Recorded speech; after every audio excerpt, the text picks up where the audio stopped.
Le stress a un impact significatif sur la grossesse tant chez la maman que chez l'enfant. Mais sinon, il y a des solutions que l'on peut apporter pour gérer ce stress pour ces femmes enceintes qui y font face. Alors, quelles sont ces solutions?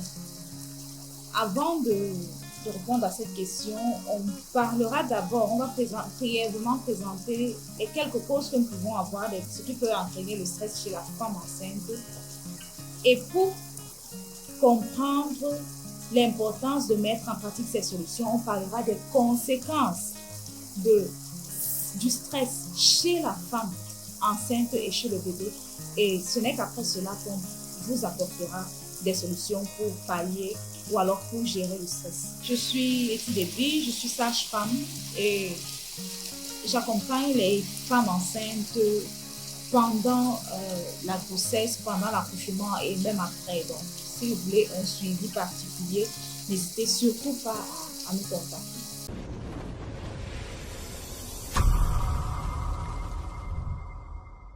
Il y a plusieurs choses qui entraînent, qui peuvent faire en sorte qu'une femme enceinte puisse être stressée.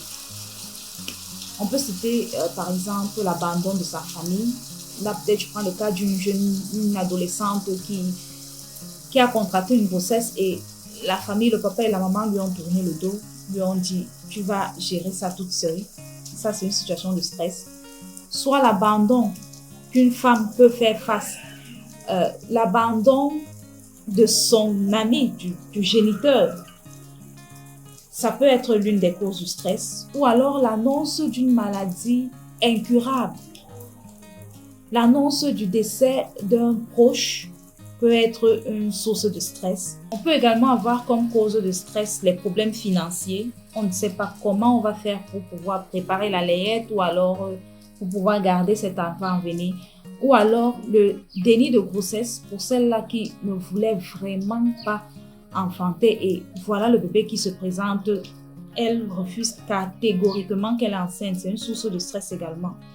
Quelle que soit la cause, ce stress a des conséquences néfastes tant sur la maman que sur l'enfant. On va commencer par les conséquences sur la maman. Comme première conséquence, ça peut augmenter le risque de prééclampsie, d'hypertension artérielle chez la maman, le risque de diabète chez la maman.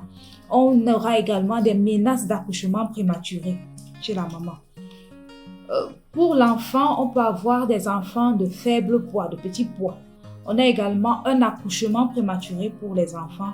On peut avoir une mort in utero. C'est pour signifier que le fœtus est décédé dans le ventre de l'enfant. Bon. Ça sont les différentes conséquences qui peuvent survenir lorsque la femme enceinte fait face au stress. Mais sinon, si vous êtes face à une situation pareille, si vous êtes stressé, quelle que soit la cause, tout dépend de vous. Tout dépend de vous, je répète encore. Donc, les solutions qui sont mises sur pied, personne ne peut les pratiquer à part vous. Si vous tenez vraiment à avoir votre enfant, si vous tenez à donner naissance à cet enfant, si vous tenez à le prendre dans vos bras, sans problème quelconque, vous devez donc suivre ces recommandations à la lettre. Vous pouvez déjà commencer par pratiquer la relaxation, une respiration profonde de temps en temps. La méditation, le yoga, tout ceci va vous aider.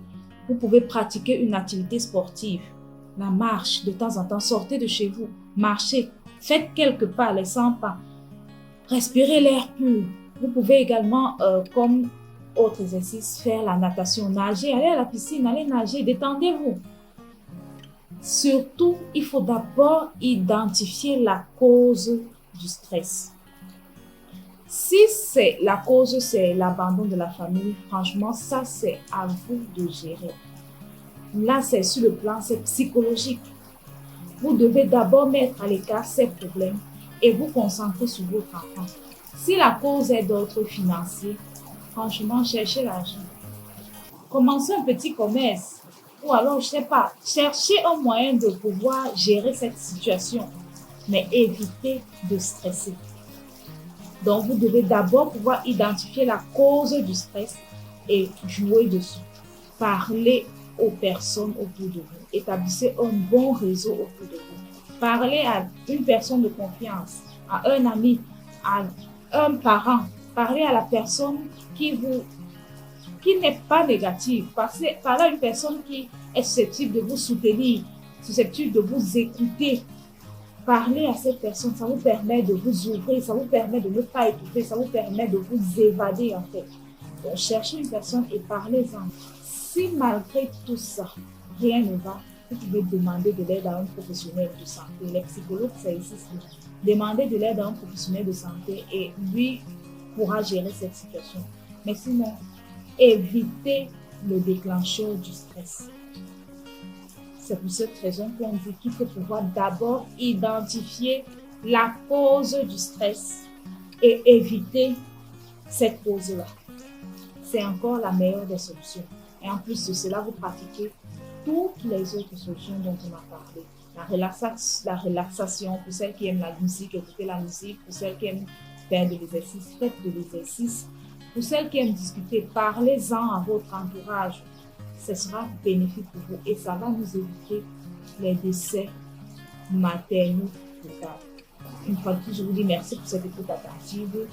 Quelle que soit la préoccupation que vous pouvez avoir, on vous attend dans les commentaires ou alors vous pouvez nous contacter via notre numéro WhatsApp. Et aussi, pour toi qui n'es pas encore abonné ou alors pour toi qui a aimé, n'hésite pas de liker la vidéo et aussi de la partager.